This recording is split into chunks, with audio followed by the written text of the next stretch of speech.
안녕하세요. 오늘은 나이키의 최상위 러닝화 베이퍼플라이 넥스트 퍼센트 3에 대해서 얘기해 보도록 하겠습니다.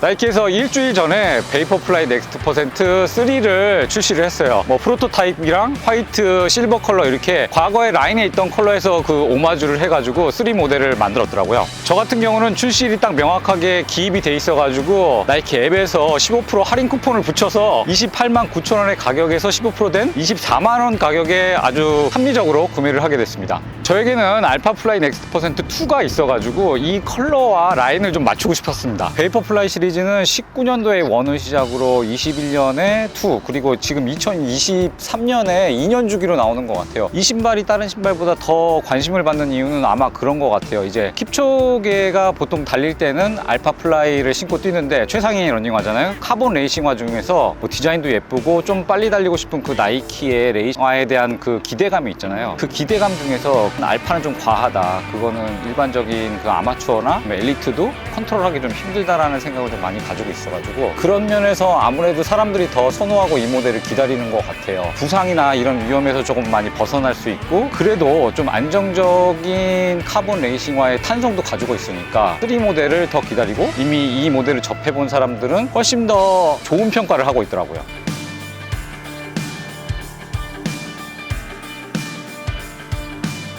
베이퍼플라이 2를 자주 신어보진 않았지만 이번에 좋은 기회가 있어서 나이키에서 트라이얼 서비스를 했어요. 그래서 일주일 동안 신어보고 그 착화감을 한번 이 리뷰에 맞춰서 비교해 보려고 했는데 확실히 예전보다 제가 알파를 자주 신는 편이고 그 다음에 줌플라이를 좀 선호하는 편이라서 그것과 비교했을 때 알파 대비 확실히 좀 쿠셔닝 자체는 노멀한 이런 느낌을 갖고 있더라고요. 그래서 와, 좀 과하지는 않다, 그래도 안정적으로 신을 수 있다는 느낌을 굉장히 많이 받았어요. 더 사람들이 많이 선호하고 이 신발을 좋아하는 이유가 있지 않나. 상향 평준화가 굉장히 많이 된 것 같아요. 예전에는 줌플라이를 좀 많이 신었었는데 그거와 비교해서는 많이 가볍고 탄성 같은 경우도 단단하지 않고 훨씬 줌엑스가 많이 들어가서 전부 들어갔죠. 많이 부드럽다는 생각에 사람들이 많이 선호하는 이유가 있더라고요. 저 같은 경우는 줌플라이 3나 그다음에 알파플라이 1, 2에서 오는 이런 가피와 설포가 일체형으로 된 거를 좀 많이 선호해요. 힐풋으로 닿는 경우가 굉장히 많아서 그런 주법을 가지고 있어가지고 불안정한 느낌이 없잖아 있어요. 뒤꿈치가 닿을 때. 그래서 흔들리니까 이게 또 힐 슬립이 조금 나더라고요. 포어풋이나 미드풋을 하시는 분들한테는 크게 이게 문제가 안 되는데 저 같은 경우는 줌플라이 2나 3에서도 약간은 이제 좀 많이 개선은 됐지만 그런 게 주법 차이에 따라서 조금 많이 나타나더라고요. 그래도 최근에 줌플라이 3를 벌써 구매를 하셔서 바로 실착하시는 분들이 굉장히 많이 있더라고요. 그래서 주변에 있어서 여쭤봤어요. 그런 분들 같은 경우는 줌플라이 2의 느낌이 좋아서 줌플라이 3로 신으신 경우가 굉장히 많더라고요. 좋은 경험을 계속 이어서 3까지 왔던 것 같아요. 이번 제품 같은 경우는 호불호가 없더라고요. 되게 좋은 평가를 많이 내리고 있고 일부 유튜버 분들도 얘기를 해주시고 좋게, 그리고 제가 실착해서 신은 분들이랑 같이 뛰어보면서 프루런이나 이런 데 가서 많이 뛰어봤거든요. 그런 얘기를 많이 하시더라고요. 제일 불안한 요소는 흔들림, 그 안정성이 좀 뒤꿈치에서 떨어진다라는 부분이 많이 개선됐다고 얘기를 해주시고요. 디자인 쪽으로도 굉장히 좋아지고 환기성, 플라이 니트에 대해서 좋은 평가를 내려주시더라고요. 그 다음에 많이 가볍고 되게 날렵하고 역시 레이싱화다, 이게 나이키다라는 느낌으로 얘기를 많이 해주시더라고요. 특히 앞부분 닿을 때 포어풋 자체로 발을 디딜 때 이 면적이 넓어져가지고 앞부분은 확실히 쿠션이 높아지고 플레이트가 보이는 부분, 줌엑스의 쿠셔닝을 중앙부라든지 측면에서 많이 좀 덜어놔서 무게도 많이 줄여가지고 쿠셔닝이 좀 더 풍부해지고 가벼워졌다는 얘기를 많이 하시더라고요. 최근에 인빈서블 3가 나왔는데 줌엑스 폼을 사용했지만 확실히 그런 밀도나 무게면에서는 굉장히 그 제품의 특성이 다르니까 차이가 있는 것 같아요. 모델이 전반적으로 앞으로 조금 쏠려있는 느낌이 많이 나고 뒤꿈치에는 조금 더 많이 비중을 안 두는 신발인 건 확실한 것 같아요. 최근에 카보네이싱화 같은 경우는 이 포어풋이나 미드풋이 대세이기 때문에 그쪽에 포커싱이 돼서 만들어진 제품이 2 대비 3가 극적인 것 같습니다. 부분이 면적도 넓어지고 쿠셔닝이 높아져서 안정성을 확보를 했어요. 내구성은 크게 기대하기가 힘들 것 같아요. 2개의 줌엑스 폼을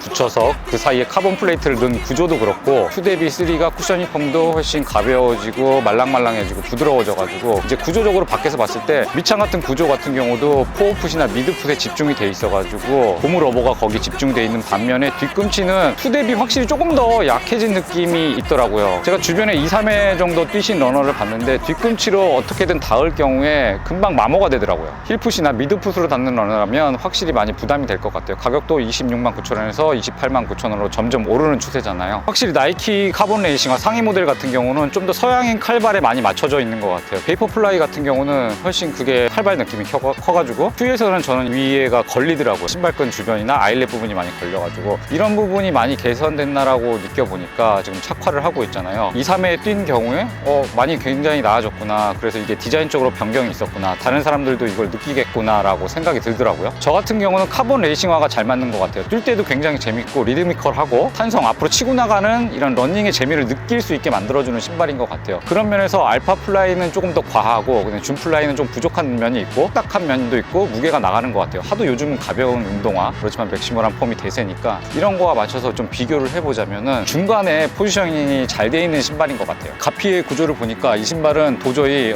겨울에는 신을 수 없을 것 같아요. 테이핑 같은 거 처리해서 겨울에도 신는데 쉽지 않을까. 봄이나 이런 시즌에 맞춰서 경기에 나가시면 가장 베스트일 것 같아요. 제가 러닝을 많이 안 사람이고 초보라면 이 러닝화에 대해서 한 번쯤은 고민해 볼 것 같아요. 왜 그러냐면 남들이 너무 다 신으니까요. 투 같은 경우는 컬러도 굉장히 많이 나오고 평소 연습용으로 조금 부담이 있지만 대회 나갈 마음으로 이제 하프 이상의 풀코스를 나가는데 내가 초보인데 한번 신어보고 싶다면 충분히 접근이 가능하지만 투가 어느 정도 많이 나왔고 재고도 많이 쌓여있으니까 투부터 시작한 다음에 아울렛이나 할인도 많이 할 것 같아요. 이제 3가 나왔으니까 그 다음에 3로 가는 게 조금 더 낫지 않은 방향일까라고 저는 생각이 듭니다. 반면 2를 신어본 러너라면 당연히 3를 좋아할 것 같아요. 안정성, 쿠셔닝, 디자인이 점점 좋아지고 또 기록 욕심이 있는데 알파의 과음은 또 못 견디겠는 거예요. 슈퍼플라이 2가 자신한테 잘 맞는다면 당연히 3도 잘 맞을 것 같아요. 제가 신은 프로토 컬러는 확실히 매력적인 것 같아요. 제가 이 시리즈를 좋아하는 이유 중에 하나는 저 같은 경우는 다른 컬러에 별로 관심이 없거든요. 하나 더 사게 된다면 아울렛이나 할인 때 사고 싶은 생각이 좀 많이 있고요. 프로토는 이제 킵초게가 케냐에서 연습할 때